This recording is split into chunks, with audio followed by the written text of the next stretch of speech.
हमारे देश के प्रधानमंत्री हो या फिर अपने बयानों और कारनामों से कहर ढा देने वाली कंगना रनौत, सरकार ने सभी को सुरक्षा मुहैया करवाई है। बस फर्क सिर्फ इस बात का है कि प्राइम मिनिस्टर के पद की गरिमा को ध्यान में रखते हुए उन्हें दी गई सुरक्षा कुछ खास है और कंगना को दी गई सुरक्षा कुछ अलग। ऐसे में क्या आपने कभी ये सोचा है कि आखिर ये कौन डिसाइड करता है किसे किस तरह की सुरक्षा दी जानी चाहिए? साथ ही हमारे हिंदुस्तान में कितनी तरह की वीआईपी सिक्योरिटीज है? तो चलिए आज का वीडियो इसी मुद्दे पर, जिसमें हम जानेंगे कि आखिर ये सुरक्षा कैसे और कब दी जाती है। अब सबसे पहले हम जरा ये जान लेते हैं कि हमारे देश में कितनी तरह की वीआईपी सिक्योरिटी है। तो देश के वेरी इंपॉर्टेंट लोगों पर मंडरा रहे खतरे के स्तर को देखते हुए सिक्योरिटी लेवल को मुख्य तौर पर 5 कैटेगरीज में बांटा गया है और ये 5 कैटेगरीज है X, Y, Y+, Z और Z+। अब इसमें SPG यानी स्पेशल प्रोटेक्शन ग्रुप भी शामिल है, जिसके बारे में हम थोड़ा बाद में जानेंगे। लेकिन उससे पहले हम जरा उन 5 सिक्योरिटी कैटेगरीज के बारे में जान लेते हैं जिनके बारे में आपने थोड़ा बहुत ही सही लेकिन कभी न कभी खबरों के जरिए जरूर सुना होगा। ये वो सुरक्षा श्रेणियां है जो हर नागरिक के लिए है और यहाँ Z+ सबसे बड़ा और सबसे सख्त सिक्योरिटी घेरा है। जैसे देश के सबसे बड़े नेता जैसे प्रधानमंत्री के साथ साथ दूसरे बड़े पदों पर बैठे लोगों को दी जाती है।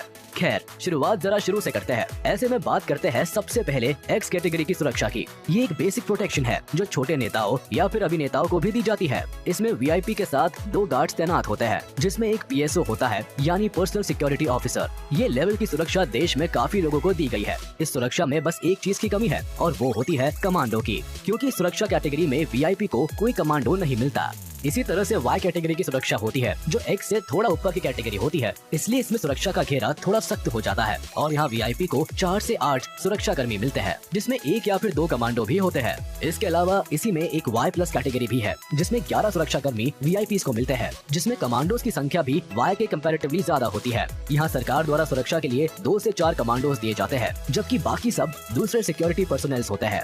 अब इसके बाद बारी आती है Z कैटेगरी वाली थोड़ी इंटेंस सिक्योरिटी की, जिसमें वीआईपी के सुरक्षा घेरे में 22 सुरक्षा कर्मी तैनात होते हैं। इसमें 5 NSG कमांडो हर समय वीआईपी के साथ रहते हैं। इसके अलावा जरूरत पड़ने पर दिल्ली पुलिस या फिर CRPF के जरिए एक्स्ट्रा सिक्योरिटी भी दी जाती है। इस कैटेगरी में तैनात किए गए कमांडोज मार्शल आर्ट सीखे हुए होते हैं जो बिना हथियार के भी लड़ने का हुनर रखते हैं। Z कैटेगरी की सुरक्षा पाए वीआईपी के साथ एक एस्कॉर्ट कार भी चलती है।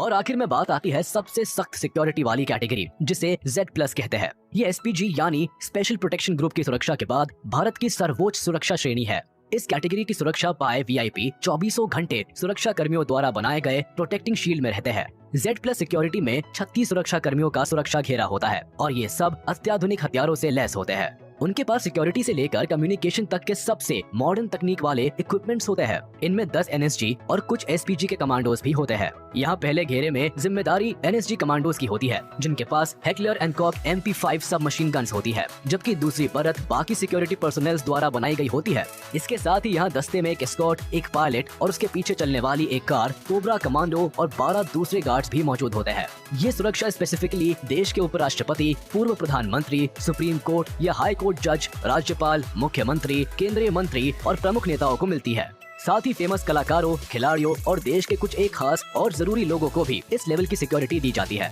यहाँ Z+ सिक्योरिटी के ऊपर SPG सिक्योरिटी लेवल आता है, जिससे सिर्फ देश के प्रधानमंत्री की सुरक्षा के लिए बनाया गया है।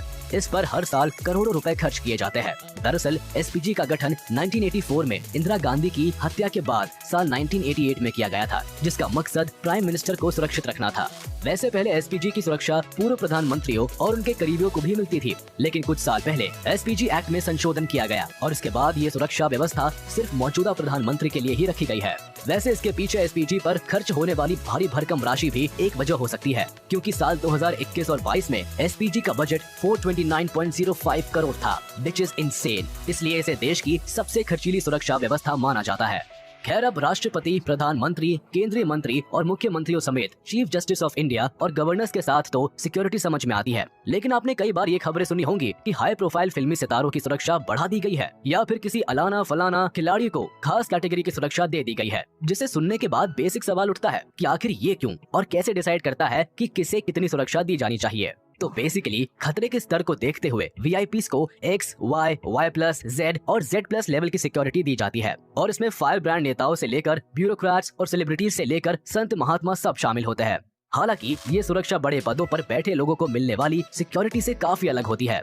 यहाँ जो ये दूसरे वीआईपीज होते हैं उनके सिक्योरिटी को लेकर एक कमेटी होती है जिसमें home secretary, director general, intelligence bureau यानी आईबी के अधिकारियों से लेकर गृह मंत्रालय के लोग शामिल होते हैं। यहाँ खुफिया एजेंसियों के जरिए खतरे का अंदाजा लगाया जाता है और जब खतरे की बात कंफर्म हो जाती है तब ये सुरक्षा दी जाती है। हालांकि कई मौकों पर इसमें राज्य सरकार की सिफारिश भी काम आती है, क्योंकि राज्य सरकार उनके राज्य के इस वीआईपी को कितनी सुरक्षा देनी है और किसकी हटानी है या बढ़ानी है, इन सब चीजों की रिपोर्ट भेजती है, जिसके बाद फिर सरकार खतरे के आधार पर विधायक, पार्षद, नौकरशाह, पूर्व नौकरशाह, बिजनेसमैन, साधु संत या फिर जरूरतमंद लोगों को ये सुरक्षा देती है। अब आप पूछेंगे कि वीआईपीज को सुरक्षा देने वाले लोगों का चयन कैसे होता है, तो बता दे कि पुलिस के साथ साथ कई एजेंसीज वीआईपीज और वीवीआईपीज को सिक्योरिटी कवर देती है। इनमें special protection group, national security guards, Indo Tibetan border police और सेंट्रल रिजर्व पुलिस फोर्स शामिल है। हालांकि खास लोगों की सुरक्षा का जिम्मा एनएसजी के कंधों पर ही होता है, लेकिन जिस तरह से Z+ सिक्योरिटी लेने वालों की संख्या बड़ी है, उसे देखते हुए CISF यानी सेंट्रल इंडस्ट्रियल सिक्योरिटी फोर्स को भी ये काम सौंपा जा रहा है। तो चलिए दोस्तों, हमारे देश के वीआईपीज की सिक्योरिटी के बारे में बताता ये वीडियो यही खत्म होता है। उम्मीद है आपको पसंद आया होगा।